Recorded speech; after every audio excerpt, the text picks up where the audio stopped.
Hi guys, welcome back. Wow, Japan 19, Ireland 12. Game of the tournament. What a result. Maybe even eclipses that Uruguay win. It was just absolutely an awesome game. And the ramifications are wide. It will send shock through this World Cup, but also it will excite the World Cup. It will awake the Japanese public and get behind the whole World Cup. It's just a brilliant result.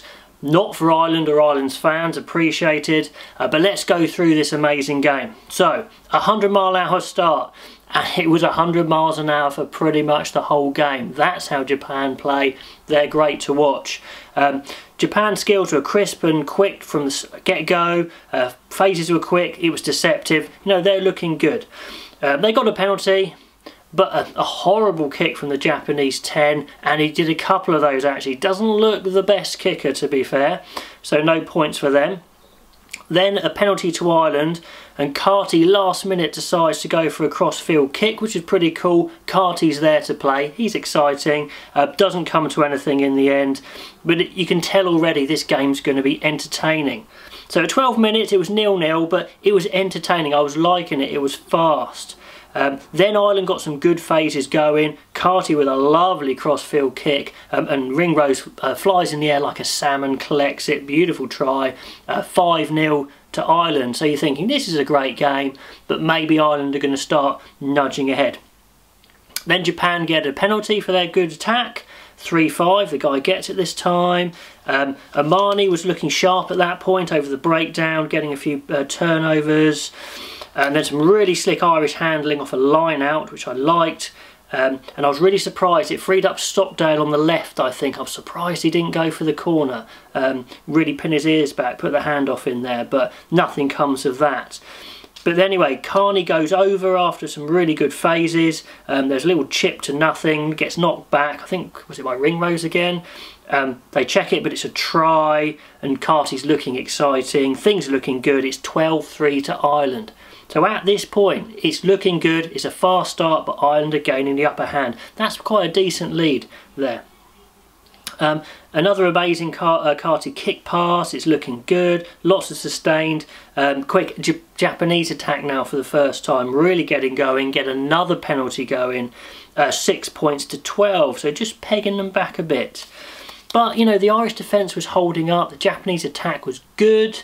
But it wasn't making huge inroads, although it was getting good momentum, and you're just thinking, okay, you know, this should be okay for Ireland at the moment. But then a huge Japanese scrum penalty, I think, was another big turning point in the match. There were lots of them. They hold out the Irish, get that penalty. Leach comes on. It's a shame Maffey came off, but Leach comes on. He's looking good, wins a penalty, or Japan win a penalty. 12-9 to Ireland at half-time, and what a game. It's really set up, it's exciting. No, Japanese attack is looking great. The Irish are holding in there, they're nudging ahead.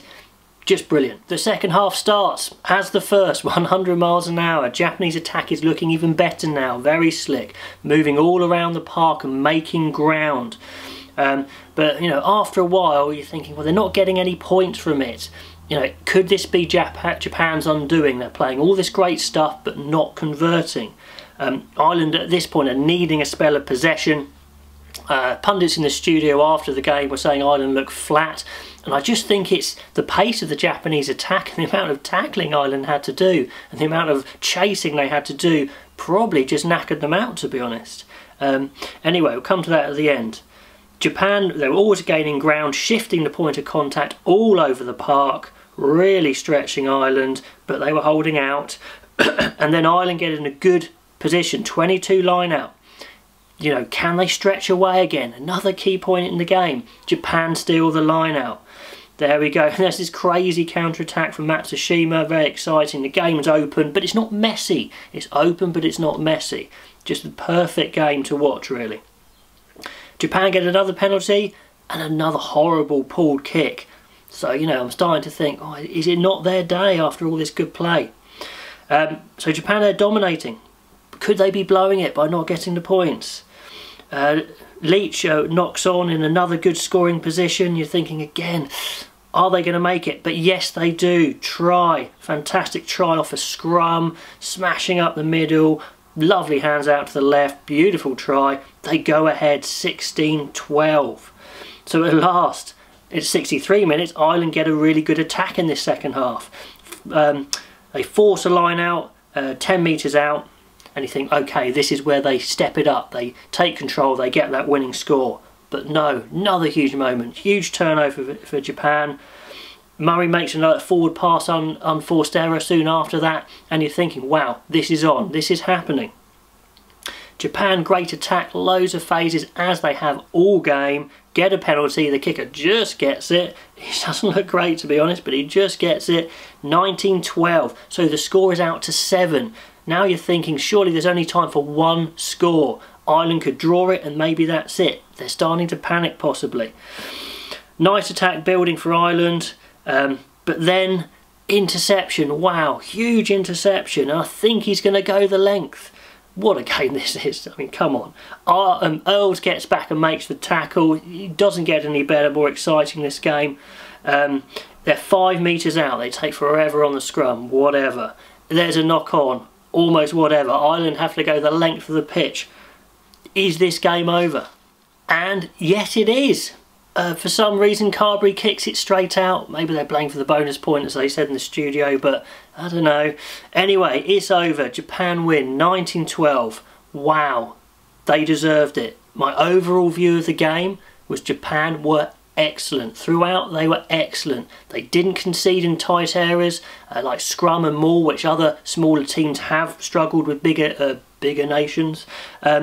Ireland were average. They weren't great, but were they awful?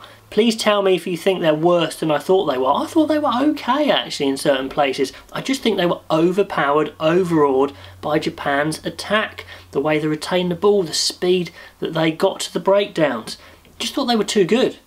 You know, Ireland average, Japan excellent, Japan win, fair enough. So, Japan could win this pool. Ireland could win this pool. Scotland could win this pool. Crazy, brilliant. This so sets up the whole pool. The tournament is alight now. That Uruguay game, then this Japan win. The tournament is alight. I did predict, you know, Japan to create the big upset in the Q&A, but I didn't know. I was just guessing. And I also said this pool would be the pool of death, but I kind of meant the quarterfinals afterwards. So no one quite saw this amazing result coming, to be honest. But what a game. As an Irish fan, please, if you're out there, guys, let me know what you thought of this game. Were Japan just too good? Are you too downhearted? You know, am I thinking that Ireland were okay when actually they were very poor? Let me know, guys. Anyway, I love that game. As a neutral, it was just fantastic. I should have a Japanese shirt up here, but I don't have one, so apologies for that. And until after the next game, I cannot wait. Hope you can't either. I will see you then.